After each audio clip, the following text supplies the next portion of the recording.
ॐ नमो भगवते वासुदेवाय। ॐ नमो भगवते वासुदेवाय। ॐ नमो भगवते वासुदेवाय। ॐ नमो भगवते वासुदेवाय। ॐ नमो भगवते वासुदेवाय। ॐ नमो भगवते वासुदेवाय। ॐ नमो भगवते वासुदेवाय। ॐ नमो भगवते वासुदेवाय। ॐ नमो भगवते वासुदेवाय। ॐ नमो भगवते वासुदेवाय। ॐ नमो भगवते वासुदेवाय।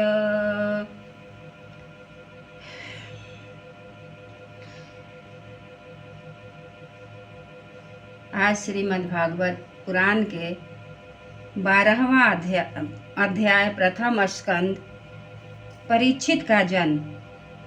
शौनक जी ने कहा, अश्वत्थामा ने जो अत्यंत तेजस्वी ब्रह्मास्त्र चलाया था उससे उत्तरा का गर्भ नष्ट हो गया था, परंतु भगवान ने उसे पुनः जीवित कर दिया। उस गर्भ से पैदा हुए महाज्ञानी महात्मा परीक्षित के जिन्हें सुखदेव जी ने ज्ञानोपदेश दिया था, जन्म कर्म मृत्यु और उसके बाद जो गति उन्हें प्राप्त हुई वह सब यदि आप ठीक समझे तो कहें। हम लोग वही श्रद्धा के साथ सुनना चाहते हैं। सुख जी ने कहा, धर्म राज युधिष्ठिर अपनी प्रजा को प्रसन्न रखते हुए पिता के समान उसका पालन करने लगे। भगवान श्री कृष्ण के चरण कमलों के सेवन से वे समस्त भोगों से निस्पृह हो गए थे। शौनक आदि ऋषियों उनके पास अतुल संपत्ति थी। उन्होंने बड़े बड़े यज्ञ किए तथा उनके स्वरूप श्रेष्ठ लोगों का अधिकार प्राप्त किया था। उनकी रानियां और भाई अनुकूल थे। सारी पृथ्वी उनकी थी। वे जम्बू द्वीप के स्वामी थे और उनकी कीर्ति स्वर्ग तक फैली हुई थी। उनके पास भोग की ऐसी सामग्री थी जिसके लिए देवता लोग भी ललायित रहते हैं, परंतु जैसे भूखे मनुष्य को भोजन के अतिरिक्त दूसरे पदार्थ नहीं सुहाते, वैसे ही उन्हें भगवान के सिवा दूसरी कोई वस्तु सुख नहीं देती थी। शौनक जी, उत्तरा के गर्भ में स्थित वह वीर शिशु परीक्षित जब अश्वत्थामा के ब्रह्मास्त्र के तेज से जलने लगा, तब उसने देखा कि उसकी आंखों के सामने एक ज्योतिर्मय पुरुष है।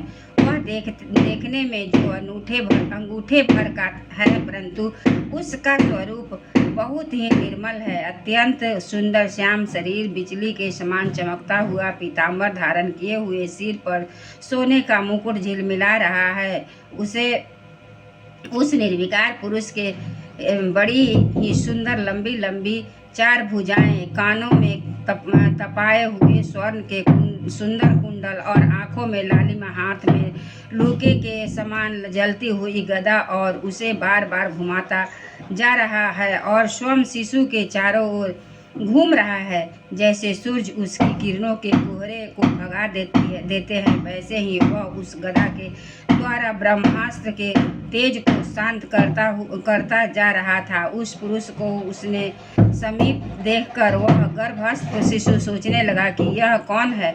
इस प्रकार उस 10 मास के गर्भस्थ शिशु के सामने ही धर्मरक्षक अप्रेमेय भगवान श्री कृष्ण ब्रह्मास्त्र के तेज को शांत करके वही अंतर्ध्यान हो गए। तदनंतर अनुकूल ग्रहों के उदय से युक्त समस्त सद्गुणों को विकसित करने वाले शुभ समय में पांडु के वंशधर परीक्षित का जन्म हुआ। जन्म के समय ही वह बालक इतना तेजस्वी दिख पड़ता था मानो स्वयं पांडु ही फिर से जन्म लिया हो।